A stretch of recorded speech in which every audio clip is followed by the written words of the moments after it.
today's webinar series. I'm happy to be your host, and today we'll look at the sunlight pump.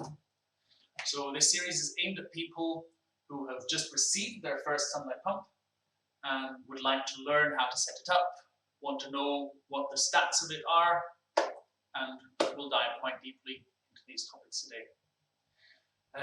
What is helpful for today's webinar is if you've got access to a couple of documents. We've got a data sheet,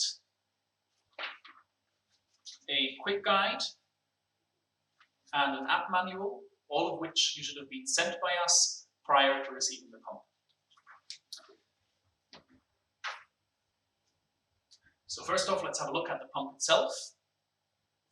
It's got a nice and sturdy frame, which keeps it protected from bumps and damage, and it makes it very transportable. We've got our user interface on the top, and underneath the user interface are the controlling electronics. Then, moving on, we've got our pump head over here, with an input and an output. The pump head itself uses a progressive cavity displacement system. If I take it apart, it looks like this, a little bit like a screw and a thread. So as the screw turns around, water is being pushed through the thread, and the faster the pump runs, the more water is being pushed through the system.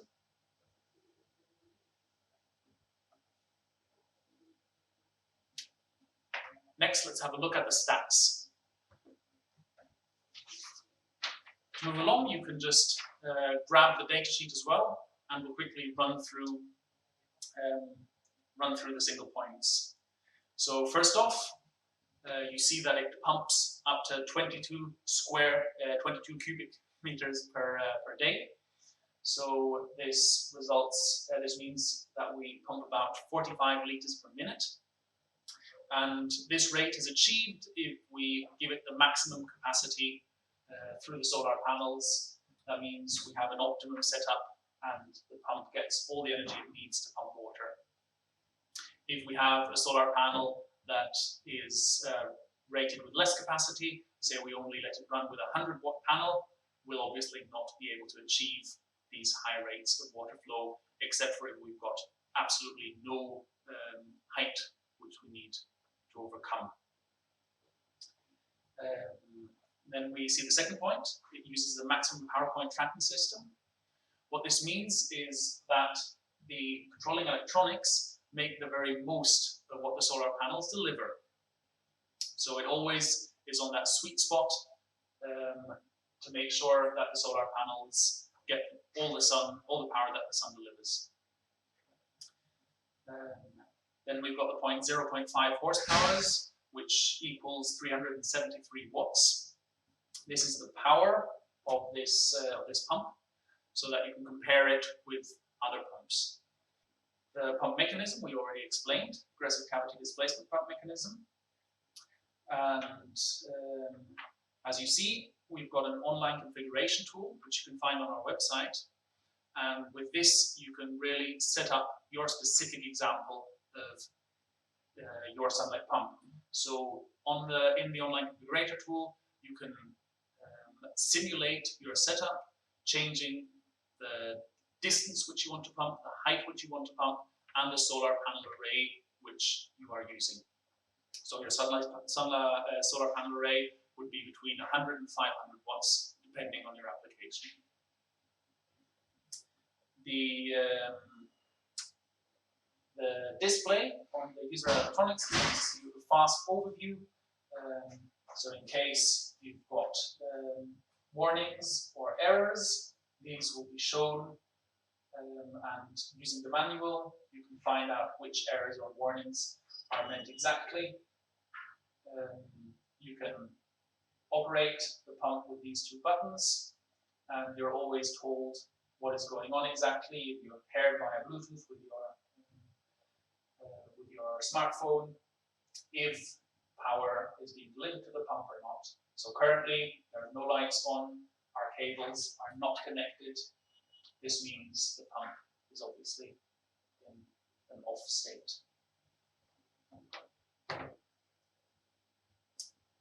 The Bluetooth interface, the next point, helps us to connect with our smartphone. We'll have a closer look at that later in the series. Inside, there's a water flow switch, and this switch makes sure that water is actually flowing, because the pump could be damaged if it were running and there would be no water flowing through the system. So this water flow switch makes sure that water is flowing, and as soon as water is not flowing anymore, after a certain given period of time, the pump will automatically turn off. Then, on the other hand, we've got another sensor. This is not an integrated sensor, but one that we can connect with the pump, so there's an interface for this sensor, and that's Overflow Switch. It looks like this and can be used to fill up tanks. So if the water overflow switch reaches a certain level, it will send a signal to the pump, telling the pump to turn off. Or if you are receiving water from a tank and do not want to empty the tank entirely, you can set it to a certain level, and once it drops underneath that level, again it will send a signal to your pump and tell it to turn off, to not continue pumping anymore.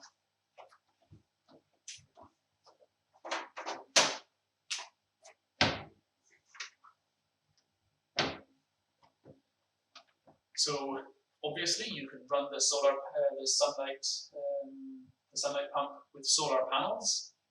However, there's also the opportunity to run them via batteries. This is in case you want to run the pump during times when there is no sun, or if you want to extend your periods into the morning, into the evening, a little bit further. You also have the option of, in combination with a charge controller, to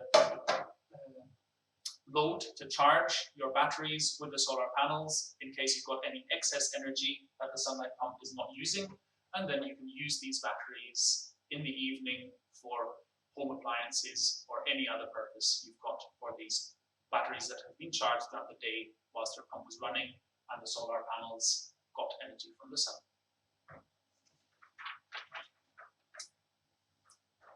So if we move forward to the more technical aspects of the pump, we'll find a little chart underneath.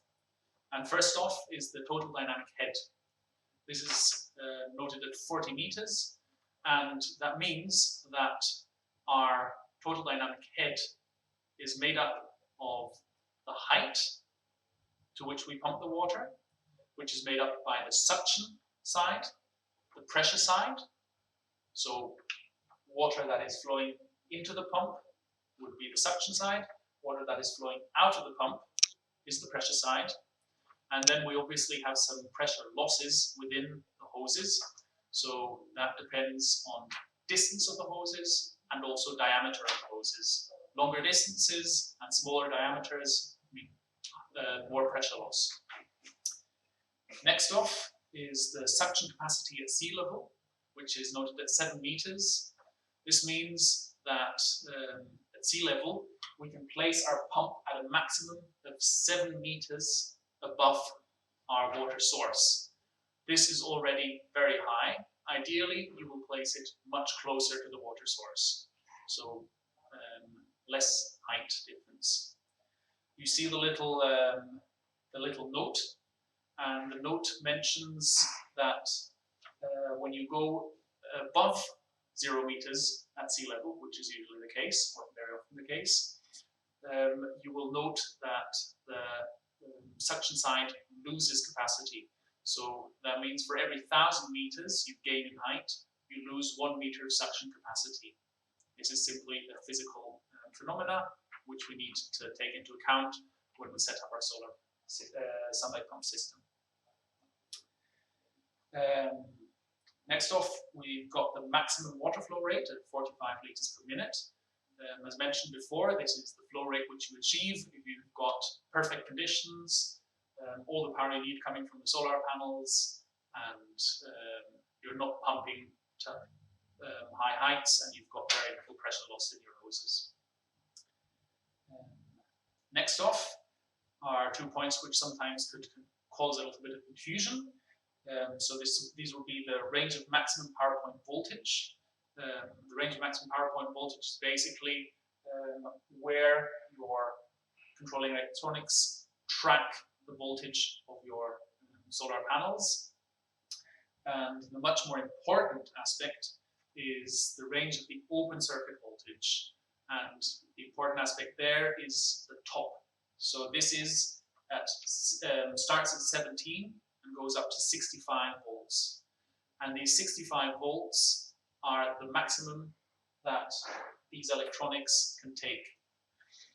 That means that if your solar panels deliver more than 65 volts open circuit voltage, you will damage the electronics of the pump and potentially render it impossible to use. How can you find out if your solar panels deliver more than 65 volts, or how can you find out how much open circuit voltage your solar panels deliver? You can check this almost in every case on the back of your solar panel. So here we've got an example, and here you've got a little sticker on the back of the solar panel, and mentioned on the sticker, besides other points such as your wattage, is obviously also the open circuit voltage. Here we've got a solar panel with 180 watts, and our open circuit voltage is at 21.5 volts. This means this solar panel is perfectly fit for the sunlight pump, because it's in this field of 70 to 65 volts. If we were to set this panel in series with another panel, the voltage would increase. So we need to add the open circuit voltage of each panel to the next. So with 2 panels here, we'd be at 43 volts open circuit voltage, which is still within the capacity of the sunlight.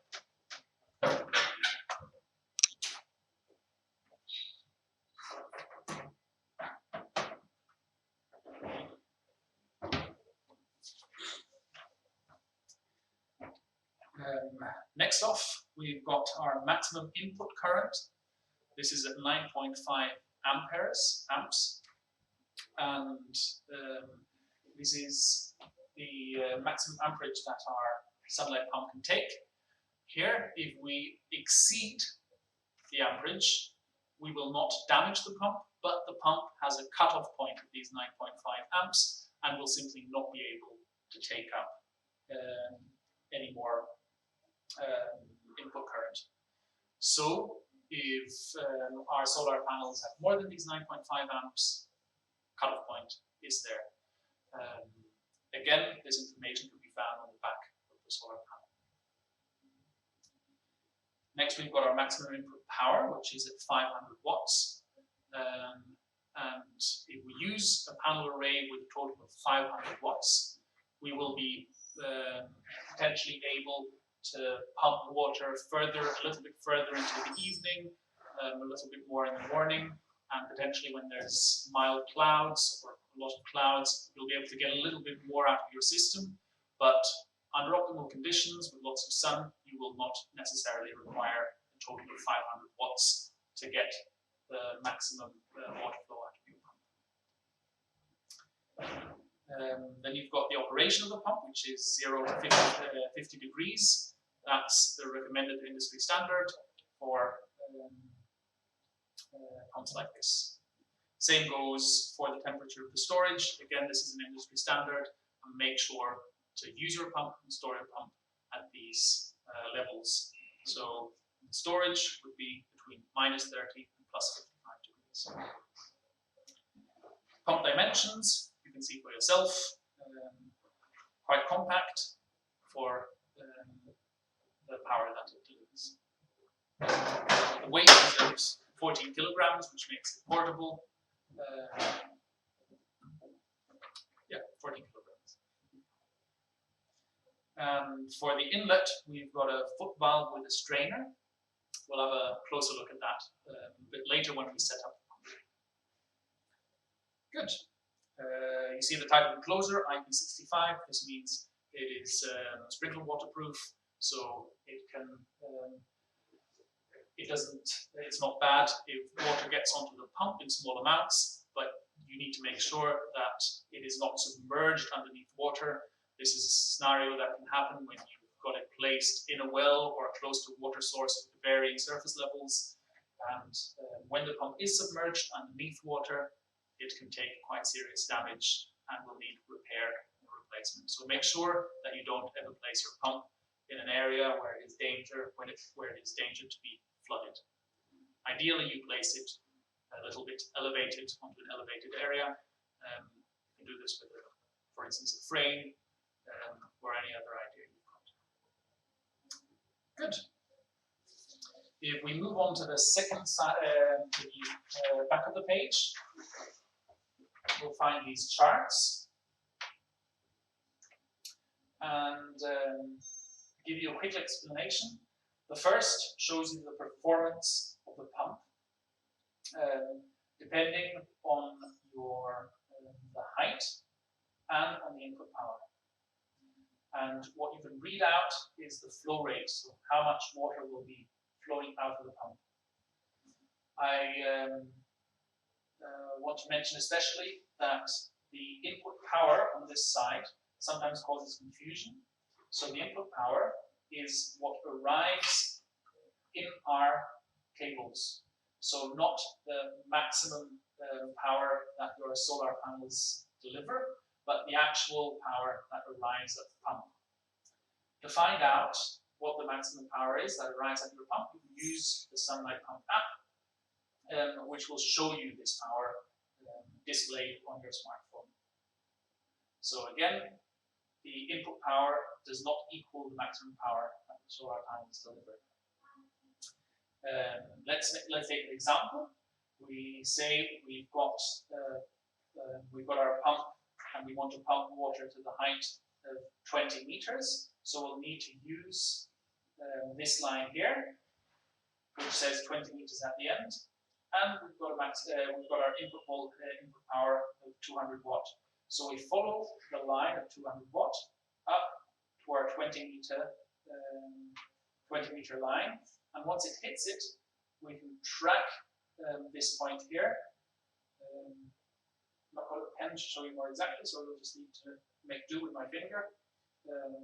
So we follow the 200 watt line up, get to the 20 meter line, and then we follow horizontally back onto the flow rate, and we'll find that we're somewhere around 23, 24 liters per minute, which are being pumped if we've got an input power of 200 watts and we want to pump to a height of 20 meters.